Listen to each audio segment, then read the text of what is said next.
Good evening, everybody. Thank you very much for being here. My name is Ted Spiker, and I'm the chair of the to welcome you to the fourth Journalist in Residence Talks, the university's preeminence initiative, and will give students and faculty the opportunity to deepen their knowledge of science writing and interacting with some of its most captivating practitioners. These journalists spend a few days on our campus leading class discussions, workshops, and faculty and researchers. Tonight, we welcome Julie Leibach, the managing editor of online content for Public Radio's Science Friday. She edits and writes for ScienceFriday.com and oversees its website. Before joining Science Friday, she worked as a senior editor and web manager at Audubon Magazine. Julie is a Gainesville native and attended Washington University in St. Louis, where she studied biology and Spanish. She earned her master's degree from New York University's Science, Health, and Environmental Reporting program. Tonight, Julie will be interviewed by Melanie Ross, the Chief Communications Officer for UF Health. A former reporter for the Tampa Tribune, Melanie also teaches reporting for the Department of Journalism. We would like to thank the College of Journalism and Communications, the UF Office of the Provost, the UF Office of Research, and the Bob Graham Center for Public Service for tonight. Finally, thank you to Julie for joining us this week. We look forward to your talk. Thank you.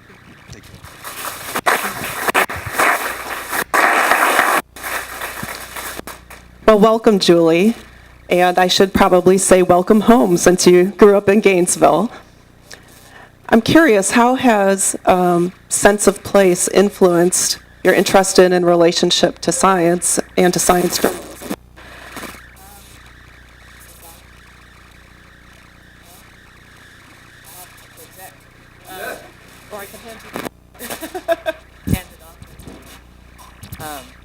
Hello. Okay. Before I answer that, I just want to say I'm seeing a lot of familiar faces out here, probably for obvious reasons. Thank you so much for coming. I swear my parents didn't pay anybody to be here. They came of their own volition, so thank you. I think that, yes, I would say that a sense of place definitely influenced how I got to this point. I grew up in Northwest Gainesville. I think that's right, if I remember that Gainesville's built on a grid. My parents have a house on 2.5 acres of woods, and I spent a lot of time exploring those woods. I think there's someone in the audience who probably spent time exploring those woods with me. Anyway, so I think early on, my parents fostered a love for nature. And so as I went through school, became interested in science, and finally when I got to college, I thought, okay, I think I could see myself doing this. And so I think nature kind of ties into science. So yes, at a very early age, that seed was planted. Talk a little bit about your journey once you left Gainesville. What stops along the way did you make on your way to Science Friday? So I went to Eastside High School. I have to say that because I'm from Gainesville, Eastside. And after that, I decided that, well, maybe my parents decided that I should see a little bit more of the world. And so I attended Washington University in St. Louis.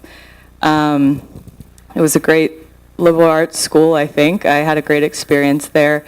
And I wasn't really sure what I wanted to study when I got there, and so I took advantage of the humanities programs that they have.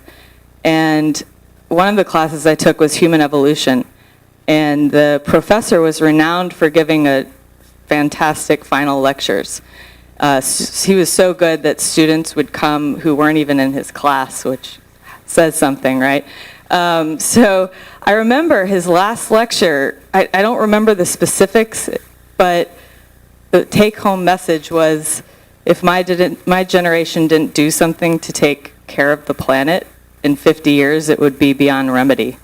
And then they let us out, and I was like, oh, it's kind of somber. I felt kind of sad, and it was really sunny out, so the juxtaposition was striking. And I think that's really where the the second seed was planted, to pull on that metaphor again, where I realized that maybe I needed to do something that was helping in some way. And so that's why I decided to major in science, really. But I knew that I wasn't going to be a researcher, and I decided that I didn't want to go into medicine, much to my father's chagrin. But I knew that majoring in science would somehow take me to where I needed to be. So after I graduated, I took a year off, and I actually came back to Gainesville. I did AmeriCorps, which is like the domestic Peace Corps, and I was actually the resale center coordinator at the Habitat for Humanity resale center, which I think is now called the thrift store. Has anyone shopped there? Okay, good. Donated, even better. All proceeds go to Habitat. Anyway, that was a great experience because it was just doing something totally unrelated to academics. But about halfway through, I remember my mom saying, "Don't you maybe want to go to grad school?" And I remember thinking, no, not really. But I thought about it, and I thought, okay, I think she might be right. So I'd remembered in my science classes reading articles intended for the public about science and thinking, man, these are kind of dry. And if I, as a science major, don't understand what they're saying or space out in the middle of the article, then what's the general public thinking? So that's where I thought, oh. Okay. Hello. That's better. So that's where I started thinking that maybe there was such a thing as science journalism. Okay. Yeah? Can you hear? Hello? Okay. So I started looking up science journalism programs, and it turns out that there are a few in the country, and New York University has one. It's well established. I think they're in their 31st year. It's the Science, Health, and Environmental Reporting Program, and so I applied and I got in, thankfully, and that set the ball rolling for the subsequent jobs and internships that I had. Should I go into the internships? Well, talk a little bit about your work at Audubon. Okay, so one of the internships I did was at Audubon Magazine, and that's the magazine of the National Audubon Society, not the magazine of the German Highway, which might exist. You'd be surprised how many people think that I wrote about cars. I don't even own a car, so I don't know. Anyway, Audubon, at the time I was there for 6 years, and it was all-encompassing in terms of environmental coverage. Right now it's refocused back onto birds, understandably, because it's an organization that protects birds and their habitat. So that was a great experience because it was my first real-world experience as a journalist, both as an intern and well, actually, I was an intern at Science Friday first, but we'll get back to that. It was a print magazine, so I learned what it's like to work on a magazine where there are people all working towards a goal, and they're really driven, and they really care about the product that they're putting out.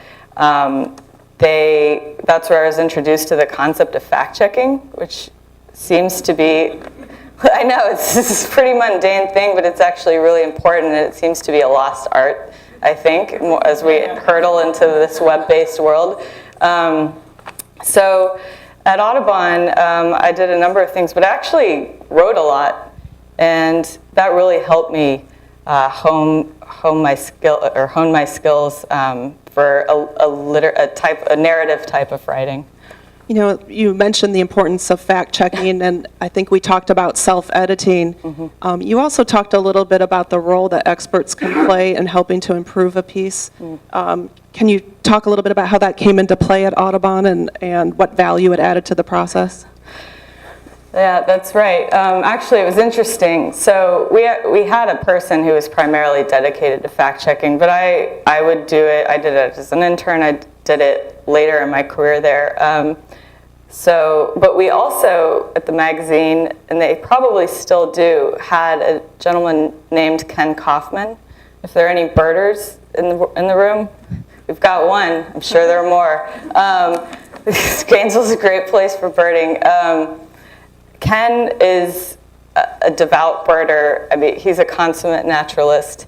He's written a number of field guides, Kaufman field guides, and so we relied on him to actually vet the facts that had to pertain to birds. So, as I said, we wrote about all sorts of environmental things. So not every article had to do with birds, but the ones that did, we sent to Ken.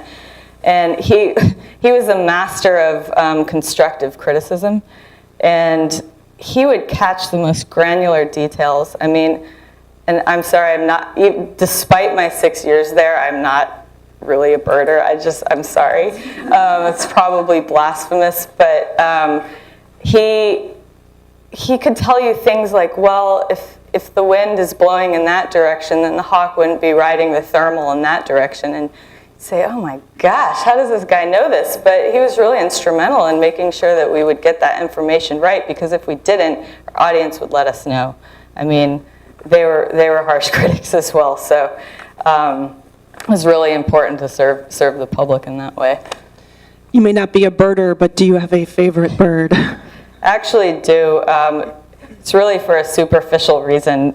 The tree swallow, it has these iridescent teal turquoise feathers, correct me if I'm wrong, and turquoise is my favorite color, so I also like the tails on swallows. I think they're pretty cool. They're forked. Right. So you mentioned actually your first internship was at Science Friday, is that right? That's right. For NYU, it's actually called the SHERP program for anyone who's interested. We had to do some internships, and so the first one was indeed at Science Friday. I was a radio intern, actually, and at the time, and this was maybe 10 years ago almost, it was a very small outlet, and the office, maybe I'm not supposed to say this, but I'll say it, it was in the back of a dress shop. And that was weird, but I guess it's par for the course in New York, but I would go there and I'd have to brush by dresses hanging in plastic bags. But they recorded somewhere else, so that was cool, but that's where I first met Ira. And what did they have you doing during your internship, and then how did you find your way back? Yeah, that was interesting. Actually, it was really helpful because I saw how I got a first front row seat to how the radio show was produced, because what I would help with is pre-interviewing guests to make sure that they actually knew what they were talking about and they sounded good on air. And usually I worked on small pieces. But my final piece, actually, they let me produce a whole hour. And thanks to my dad, he kind of helped me come up with an idea, which was about conflicts of interest in medicine. So that was an interesting segment because I had to get a number of voices in there, and it kind of taught me the importance of having different viewpoints. So Science Friday, why not Science Monday or Tuesday?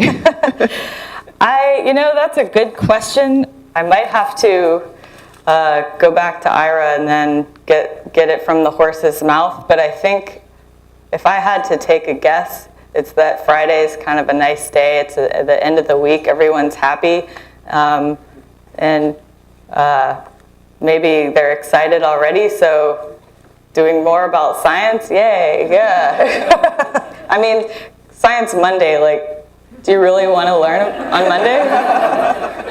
You're just trying to get through the day. Talk a little bit about what a typical day is like for you now, if there is such a thing. Okay. Well, the first thing I want to mention, just for those who aren't aware, so I'm assuming everyone who's here knows Science Friday, at least knows the name. Did anyone here know that Science Friday does more than radio? The other Ira said it. Well, Science Friday, even my parents didn't raise science. Oh my God. So Science Friday these days, we do it all. We're a multimedia nonprofit news organization. So we've been around for 25 years. We're celebrating our 25th anniversary this year. We've also been doing videos for multiple years, original videos, and we've been doing articles, I guess, original articles, reported pieces for the last 3 years, and that's what I was hired to do. And in addition to that, we have an education component. And I like to mention this because I think it's kind of rare for media outlets to have something like this, where we actually offer experiments and activities designed for educators, both professional and informal, that are based on Science Friday content. So our education manager and her assistant create these experiments that relate to Science Friday editorial content. So it's pretty cool. I'll get into my day in a minute, but I just wanted to show you this new site. Well, I say new. We redesigned the site in October, and I was a co-project lead for that. Disregard that. You just got some good news today about the site, didn't you? Yes. Thank you for mentioning that. We were nominated for Best Science Website from the Webbies, which is, quote unquote, the leading international award honoring excellence on the internet, including websites, online film and video, advertising, mobile sites, and apps and social. So I take that to be a good sign. So thank you. If you would, please vote for us. There's a people's choice thing. If you're on Twitter, I'm sure our social media people are tweeting religiously about this announcement. And so you can find the link on there. But this is our website. It looks a little different if you go to news websites, I think. And that was done by design because we don't crank out content every single day. We try to be a little bit more, we have a small team, so we just can't be cranking out that content. So we try to emphasize quality over quantity at Science Friday. And so we try to design a site that was aesthetically pleasing, but at least looked fresh on a daily basis. How large is your team? Yeah, so our team is, as I said, in the dress shop, it was really small, but it's grown larger, so we've actually graduated to a real office. And our radio team right now has 4 people. Yeah, they've hired someone else. Our video person is a one-man band of 1, and he's incredible. His name is Luke Groskin. Our web team is grand total of 2. You're looking at half of them. And our education team is 2. And our social media team has 1 person. And then we have a digital producer who helps with social media and helps me. And then we have some other great staffers that are the reason that we exist, because they do all the program strategy, they do the fundraising, they do the donations, and they do the accounting and the executive directing. And the hosting, most important. So I do invite you to take a look at this site if you can. Obviously, the listen is most prominent because that is still the thing that we've done for the longest and what I like to think we do everything well. But take a look at the Explore page because that's where you can find a lot of the other content, our articles and our videos, and for some reason a picture's not showing up there. But so, yeah, that's kind of the breadth. But on a day-to-day basis, I'm reading something, usually. I basically read all copy that goes on this site. I'm going to eat my words later because maybe there will be something I didn't see and then feel bad. But by and large, I read everything that goes on the site. And that means the articles, obviously, but I also read the radio copy that the producers write. So you know it's going to be on the show. And I also edit the education activities. So I might be writing, I might be editing, I might be reading some copy for the web, or I might be fact-checking because we do that at Science Friday as well. So you started to touch on this a little bit, but over the years, how has Science Friday changed as the media landscape has evolved? You talked a little bit about social media, and obviously you have your online strategy here. So. Right. Well, as I mentioned, we're now huge, well, for us, comparatively speaking. So we are multimedia. But in terms of other changes, we realized that when I came on, people still didn't know that we were doing reported pieces, and we had a very limited social media presence. But over the years, we finally realized that social media is part and parcel to doing journalism now. A lot of people get their news that way: Facebook, Twitter, all the news, sundry things that are cropping up every day. So we did hire, he's called an engagement manager, and this other person who helps him. So we actually have a process for this. He isn't just posting willy-nilly. It's actually really important that the message doesn't get diluted or misconstrued as it goes through the different channels. So we have, after our radio production meeting, we have what we call a content promo meeting, where we discuss how we're going to promote our various pieces of content over these various social media channels. And then usually we'll see if there's anything from the previous week that we can ride the waves of, provide a longer shelf life. And then if anything's coming up, we decide if there's something there where we can either get the audience excited about it, or maybe seed a few questions that will inform whatever Ira talks about on the show. So that's definitely something new that we've been doing, and I think it's really been instrumental, especially for the web-based items, and getting the word out there that we do other stuff. Describe the typical Science Friday fan, and has that fan profile changed over the years? Yeah, well, the approach that our social media person takes when he shares things, and kind of the voice that he tries to speak in, is it's your cool uncle who, I think I'm getting this right, who just can't wait to tell you about that awesome thing he saw.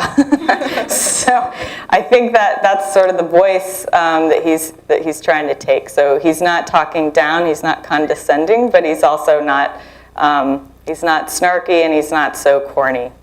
So we're trying to cast a wide net. What kind of story most appeals to Science Friday? Oh, man. Yeah, it's interesting. I think we all like stories of discovery, of course, but we like stories with a good character, and where maybe you learn something. You have maybe not an aha moment, but you have that thing that happens in your brain where you go, oh, that's interesting, or something that you want to relate to somebody else. But the medium matters a little bit too, because on the radio, you really need somebody who can speak well and who can speak clearly, as I alluded to earlier, like when I was doing the pre-interviews.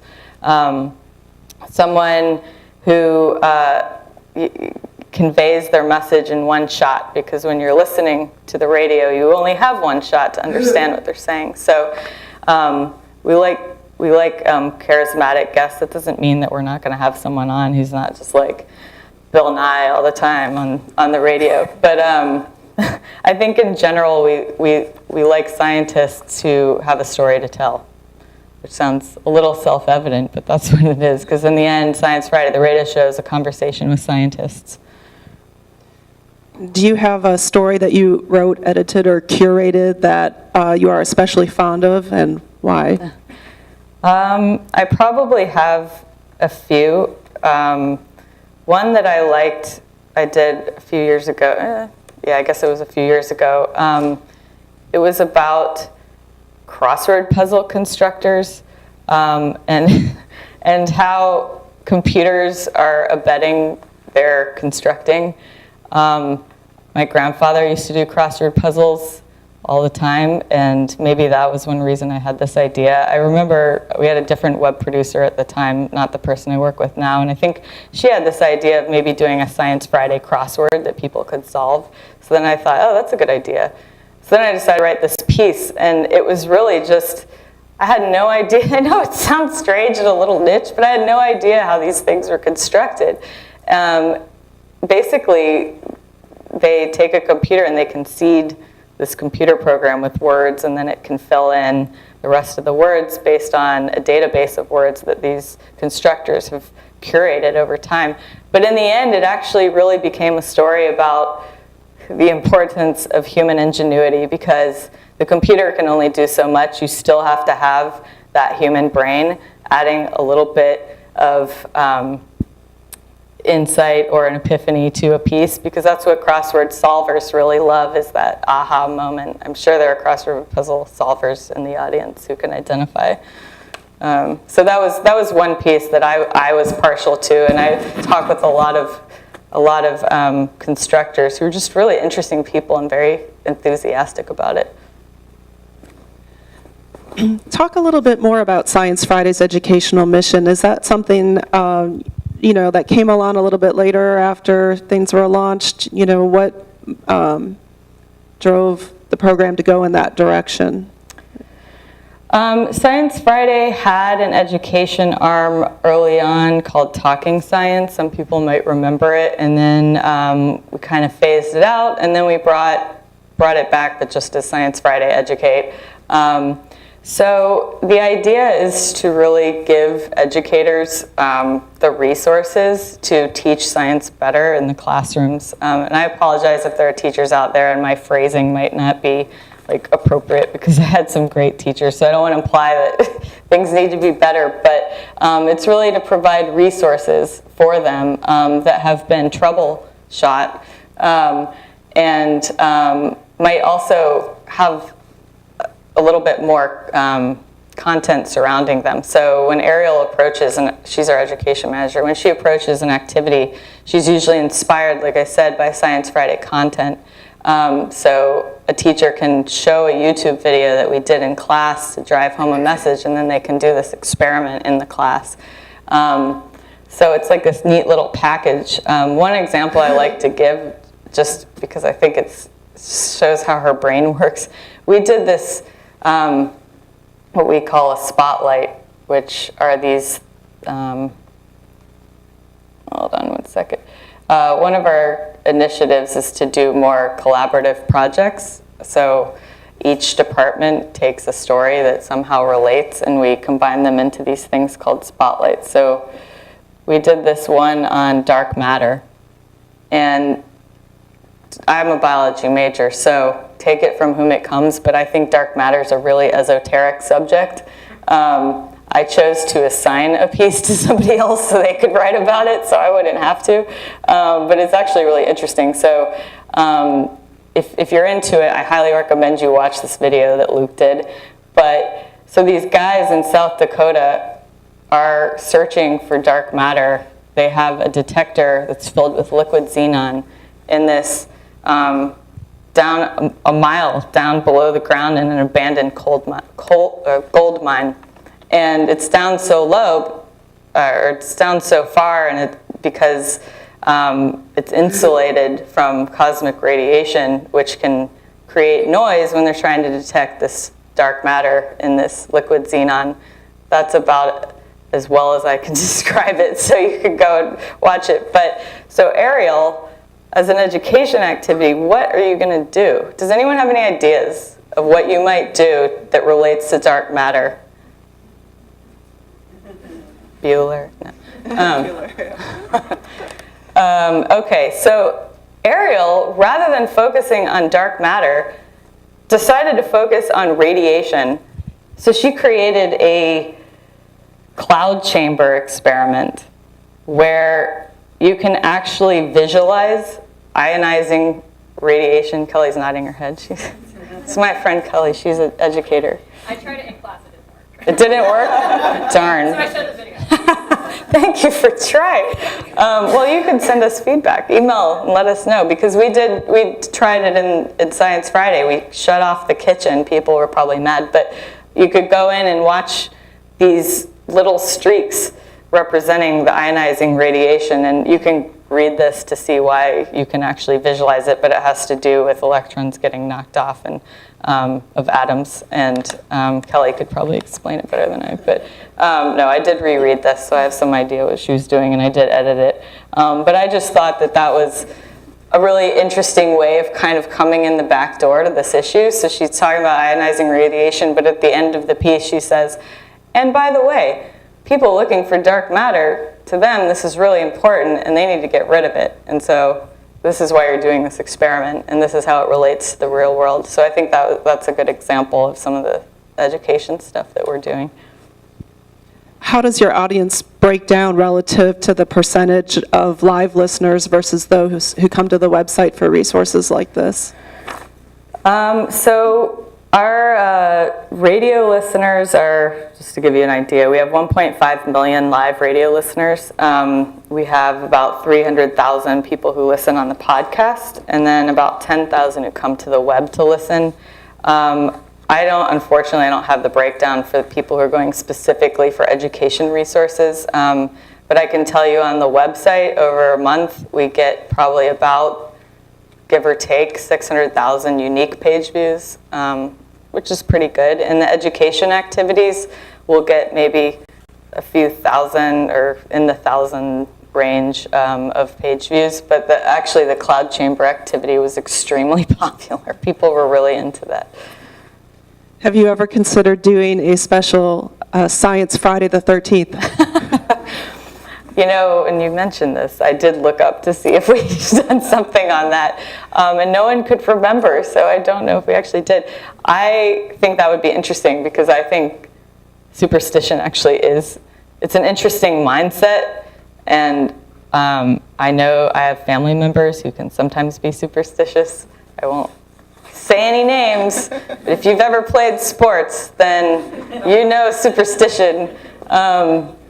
So maybe we will. We often do have thematic shows. So for Halloween, we've done shows where we did the scary music and why it's scary.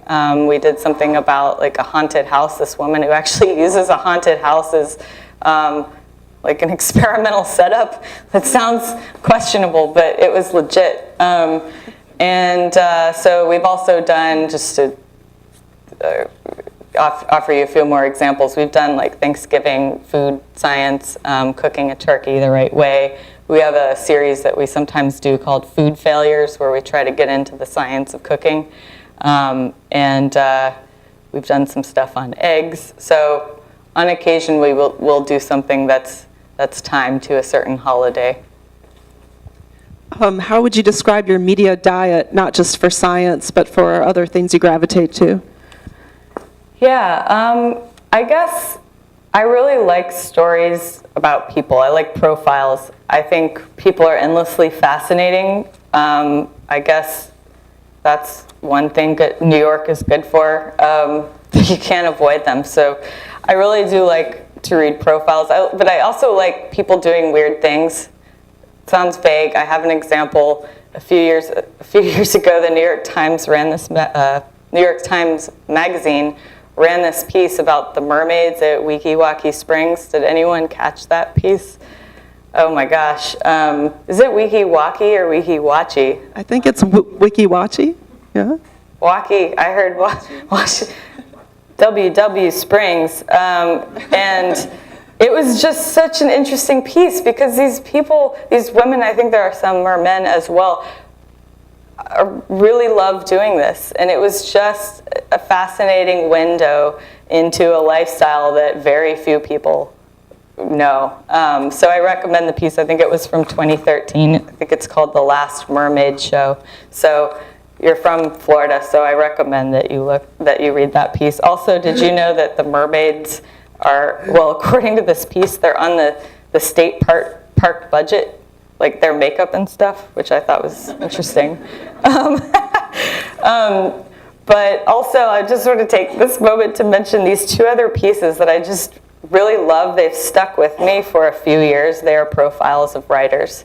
One of them is a profile also in the New York Times Magazine by Joel Lovell about George Saunders. Online it's called George Saunders Has Written the Best Book You'll Read This Year, and this was when he writes short stories. They're kind of strange and uncomfortable, but this was about his book 10th of December, which came out, and he was, well, and the other one is about Michael Chabon, who wrote The Amazing Adventures of Cavalier and Clay, among others, and that was in New York Magazine, and that title was called Michael Chabon May Just Be the Perfect Writer for the Obama Age. The titles are kind of similar, and they were just two stories about people who I think really thought deeply about the human condition. And I recommend them because I think they'll make you feel good after reading them. Saunders, because I think he tries to capture the struggle and the good, and I think the same thing with Chabon. So I do like profiles, and I think that's one reason I do like Science Friday, is that we have the opportunity to write about the really cool scientists. I'll piggyback on that statement and say that I think one of my favorite Q&As was, not a profile, it was a Q&A, was with Eric Kandel, who is a neuroscientist and a Nobel Prize winner, and he's done research on the molecular basis for memory. And he was like every journalist's dream interviewee. I mean, he's probably done this a lot of times, so this was nothing, but he was gregarious and funny and just really a delightful person. And we have a series called 10 Questions, and we ask a few personal questions, which is one reason I like this, because it shows that scientists are humans too. And I just appreciated his responses. I actually wrote down one of his quotes. I asked him where he does his thinking, and they have two houses, I think one in Cape Cod, one in Riverdale, New York, and then they have an apartment or something in Paris, because his wife is French. And he said, "We have 3 places, and I think in all of them. I think a lot. Most of the thoughts are bad. I don't mean evil. They're bad ideas."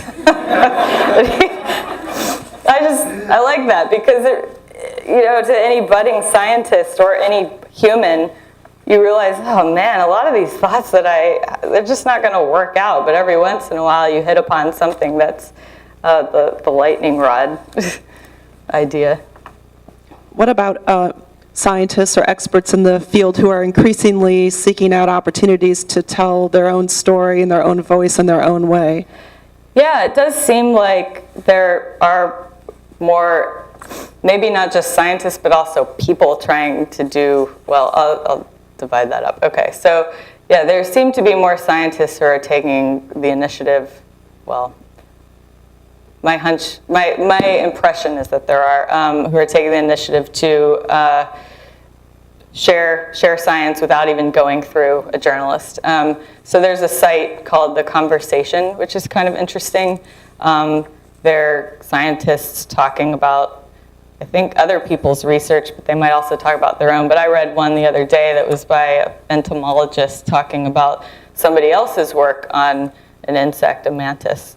And that's kind of interesting, because as a journalist, you like to get the other person's perspective, so it's nice to have this already available. And it's also licensed under Creative Commons license, which, to those who know, that means that you can reproduce this content without paying for it.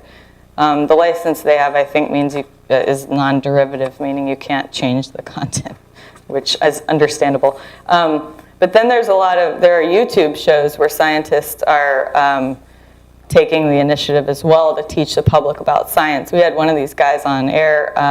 He's a missile flight test engineer. His name is Dustin Sandlin, and he has a show called Smarter Every Day.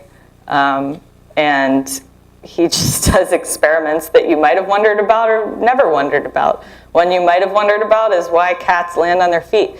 He did that.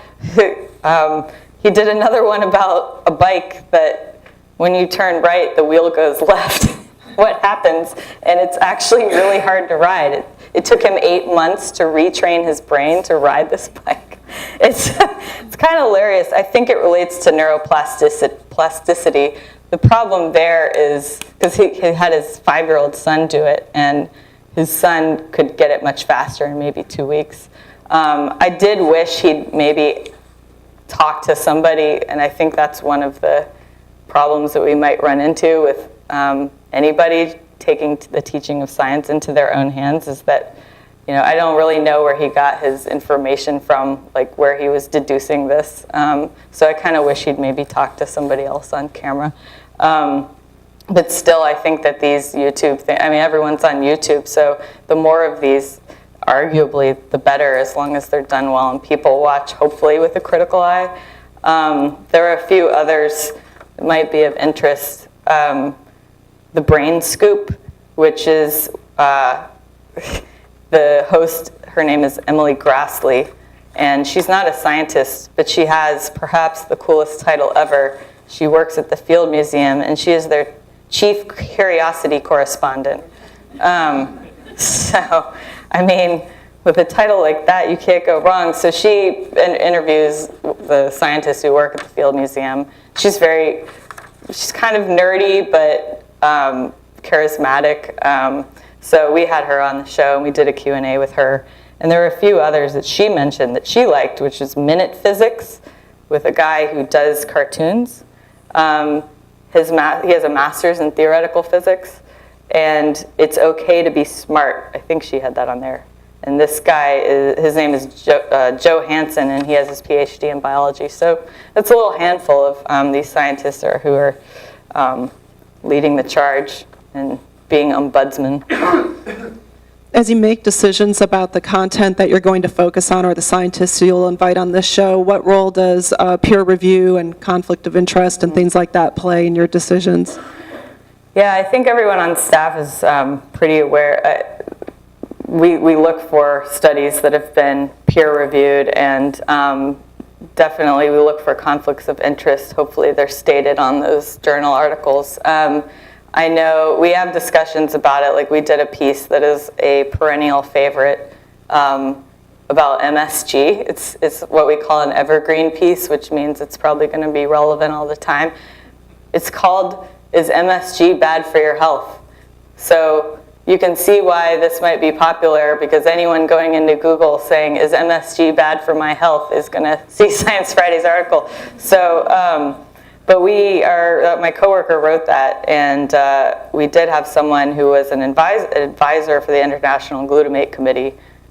That's a thing. And he weighed in, and he really did seem to be an expert, but we did make sure that we had other sources in there. So he wasn't the only one speaking, and we also disclosed his affiliation as well. And we also pay attention, to whether people have patents pending or they might stand to earn money off of something that they're talking about. It doesn't necessarily preclude them from being on the show, but we like to know those things. Do you have a favorite scientist or academic crush? Oh my gosh. Well, I did talk about Eric Kandel. Interesting.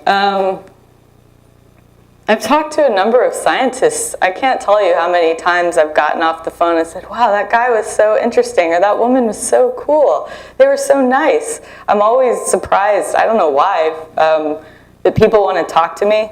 I just always feel to this day like they're doing me a favor, spending their time talking to me. And I know that that's silly because we are sharing information about their work and it's kind of free publicity. But we are lucky in that a lot of the sources are just really excited about their work. So I do like Eric Kandel, and I guess I'll go with him for now. But the show, a favorite of the show, and for those out here, you probably have a feeling of who I might say, is Oliver Sacks, who passed away last year. He was beloved by the show. We did a tribute to him when he passed away. You might be interested to listen to it, where we had a number of his colleagues share anecdotes, Eric Kandel being one of them, actually. And one little anecdote that we like to share is that he was on the show once talking about one of his books, and then he heard that we were going to do something on giant squid in a subsequent segment, and he wanted to stick around for that. So Ira let him, and he asked a few questions because he was very into squids and cephalopods. So that's a curious man right there. How have staff cutbacks and coverage cutbacks affected science writing at newspapers, magazines, radio, TV, online? Are there fewer people on the science beat? Are there fewer stories, fewer specialists, and more generalists? From my perspective, and again, take it from whom it comes, I'm a person who works in and science journalism, and I have friends who do it too. It seems to me like there are more people interested in, more people doing science journalism. They may not be making a lot of money doing it, but there do seem to be new websites all the time devoted to science and technology, really. And it almost seems like a given, almost, that you need to have that science and technology section to your site. So just a few that you might look into. There's one called The Verge. There's Motherboard. A site that's a little bit more, I guess more literary. It came up a few years ago. It's called Nautilus. They have a pretty cool website. It's very aesthetically pleasing, and they take a theme and they explore that theme. So I think the one on there now might be I'm pointing. The one online right now might be adaptation. Anyway, so my impression is that people are getting more excited about science, and at least I hope that's the case. I also hope that they're making some money doing it. We have some students here. What take-home messages do you have for them? Be nice to your intern supervisor. No, seriously though. So I've overseen the internship programs at both Audubon and Science Friday. We have a web internship. The radio internship is overseen by my colleague in radio. But if you're applying, I guess step back. I really encourage internships if you're a journalist. Obviously, I had two, and I got jobs with both of those places. It was kind of lucky for Audubon, right place, right time, but still, I think they're a great way to make connections. When you apply, please do just err on the side of polite. It's never going to hurt. Polite and professional. You know, spell my name right. Spend time on the cover letter, because I actually read those cover letters because they give me some idea of how you can write. I know that clips have been edited. Maybe you've had your cover letter edited. If that's the case, then maybe that was strategic of you. But at least it tells me a little bit something about you. And in the cover letter, please don't dwell on what I can do for you. Try to also tell me what you can do for me, because this is a kind of a mutual thing, symbiotic relationship. I would also say that curiosity is the coin to the realm, or is it the key to the realm? I never know what that is. Which one is it? The coin? Key. Key. All right, we're going to go with key. Curiosity, you just have to ask questions. Always be asking questions. And even if you think that you get it, ask some more questions. Whenever you're in an interview, always say, is there anything else you'd like to add? I can't tell you how many times I've gotten like that nugget of a quote because I asked that question. Bonus, if you take anything away from this, asking questions makes you a great schmoozer in settings where you don't want to be. You just have a conversation and you make it your goal to learn something from that person that you have to talk to for a long time. And then finally, again, revisiting the fact-checking thing, both for budding journalists and anyone who's writing, I do think it's really important to try and verify your facts if you can, whether you're self-checking or someone else is doing it, because our job is to get as close to the truth as we can, and our loyalty is to the public, so keep that in mind.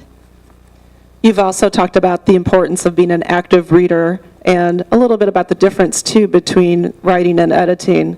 Any thoughts there? Yeah, I mean, in an ideal world, I wish all people were critical readers, and I understand that they're not, which is why our job is so important. But I do recommend that people try to remember, or try to pick the media that you're reading wisely. Just, you know, I told you that we try to fact check our things, so hopefully they're reliable. You know, the New Yorker, I think, has a really rigorous fact checking process, so just know where your content is coming from. That's why I say being a critical reader. And in terms of editing and writing, this is more of like a craft thing, but for anyone who's tried either, I just think they're interesting mindsets, because on the one hand, you're creating something out of nothing, which is really satisfying, and that's always been what I've gravitated toward. But as I've had to learn to be an editor, I realized that it's actually pretty satisfying to work with something that's given to you too, and make it better. And I think that both of those specialties inform the other too. I remember at Audubon, I remember when it kind of like clicked, where I started thinking about the questions that my editor would ask, and that was useful, and I liked that. That actually reminds me of one more piece of advice for the journalists, especially in science journalism. Remember to connect the dots. I call it leaving a breadcrumb trail from point A to point B. Don't try not to go from point A to point D. It's got to be clear. People have to understand. So if you have to break up a concept into a few sentences, or you think you're dumbing it down, you might not be. You might be making it clearer. In a moment, we'll have about 10 minutes for questions from the audience, and it's clear you have a fan base here, so I'm sure they will be lining up. But first, is there anything else you would like to add?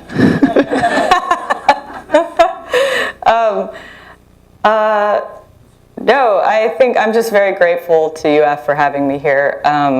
It's truly an honor. I thought the last time I'd be in front of a willing audience was when I got my high school diploma in the O'Connell Center. So thank you very much for having me, and I've really enjoyed everyone I've met, and I look forward to meeting more people here. Well, thank you. Now we have about 10 minutes for questions, and we're going to ask that you use the microphone. There's one right here, so. Because it is being streamed and recorded, we need you to talk right into the microphone so people can hear, both in here and out. And go ahead and line up. And give us your name, please. So who's number one? Who's the first one? Hi, Julie. I'm Jason Stewart. I live here in Gainesville. I have a question about the culture of science denial, pseudoscience that is prevalent, it seems. How do you deal with that as a science program to kind of fight back this wave of people denying what scientists have proven to be true? Man, that's a great question, and the elephant in the room is probably climate change, but we actually do, and it really surprises me, but we get a lot of people who are like that, commenting on our Facebook page, and probably on Twitter too, and our social media manager really handles that with grace and aplomb. I think he generally will ignore them if they're not saying anything that is harmful to somebody else, disrespectful. I think our philosophy is to just charge ahead and try to provide the most accurate story that we can. We know that there are going to be some people who don't respond, but I think we're operating under the principle that we're presenting the best information that we have that we know of right now, because science is ever evolving. It's a slow process and things change. So I don't know if that quite answers your question, but it does happen, and I do worry about it. But our job is to just, as I say, present it accurately and hopefully entertainingly. So maybe we'll, attract more people who actually believe in the science, for lack of a better word. Thank you. Thank you. Hi. Hello. My name is Emily Moravik, and my friend and I are graduate students in astronomy. And I was just wondering if you had any advice for those of us who are scientists who haven't had journalism experience, who might be looking for jobs maybe in more journalism, like science writing. Mm-hmm. Well, I could advocate for the NYU program I went to. My class was 13 people. One person came from a journalism background. Everyone else had science background. So for me, it was really important to actually go to school to learn the mechanics. If you're talking just about, I not just, but if you're talking about making your own research more accessible to people, as a journalist, I would say that metaphors always help. This is like this. And not a more complex metaphor, because sometimes that happens too. And speaking slowly, and also just saying, does that make sense? And just making the journalist feel welcomed, because we're humans, and we're afraid of sounding stupid sometimes, but even though our job is to ask questions, so yeah, just if you sense that the person talking with you isn't getting it, maybe take that cue and be like, okay, I think even though they're not asking me to re-explain it, maybe I'll just explain it again. But then I don't know if you might want to mention some of the efforts being done by Anne in teaching scientists how to be better communicators. Is there more going on at UF?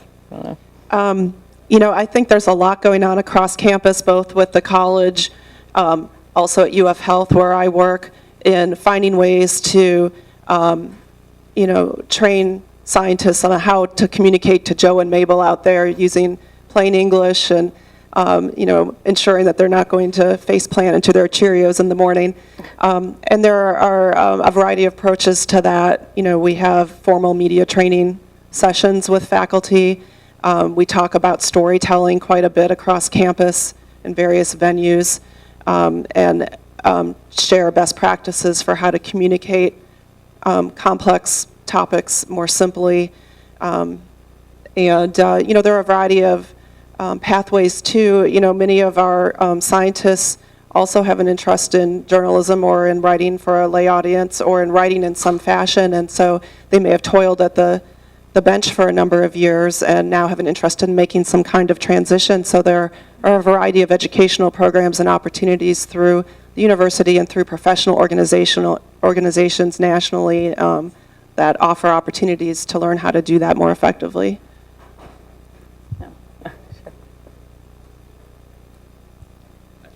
Hello. My name is Grasshopper Loncone. I'm trained as an astrobiologist, but I teach entrepreneurship in the Engineering Innovation Institute.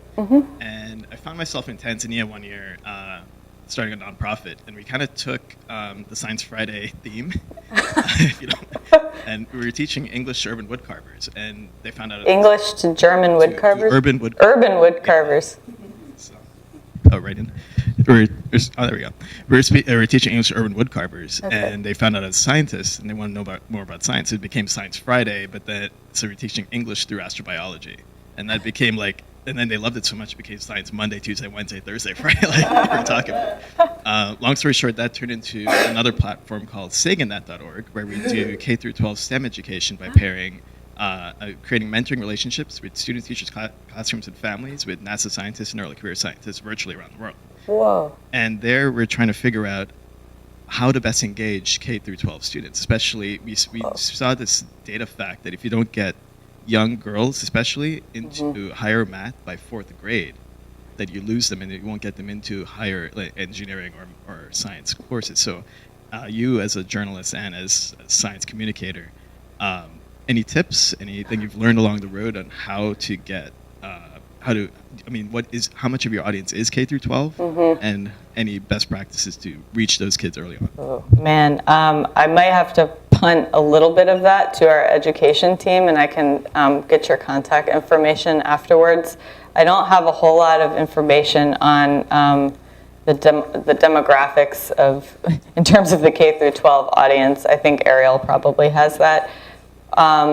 That said, we do try to cover women in science by either doing certain STEM segments, or we had a bringing back women into science segment itself. So, I'm of two minds there, because part of me being a woman feels weird saying, look, women can do science too, but then on the other hand, women need good role models. So in your program, it is true, I'm guessing there are fewer women so if you have some women though who can be spreading that message, I think that will impress, it'll leave an impression on the younger people. That's not a very cogent response, and I'm sorry about that, but please see me afterwards, and I'll try to connect you with Ariel, because she probably has some really great ideas.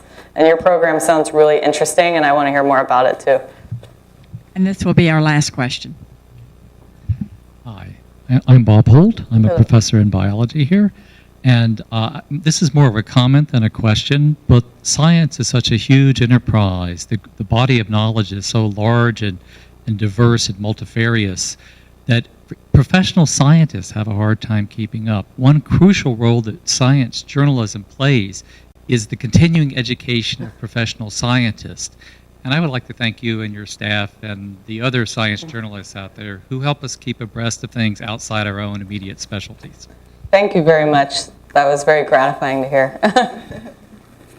Well, thank you, Julie, so much for being here with us tonight.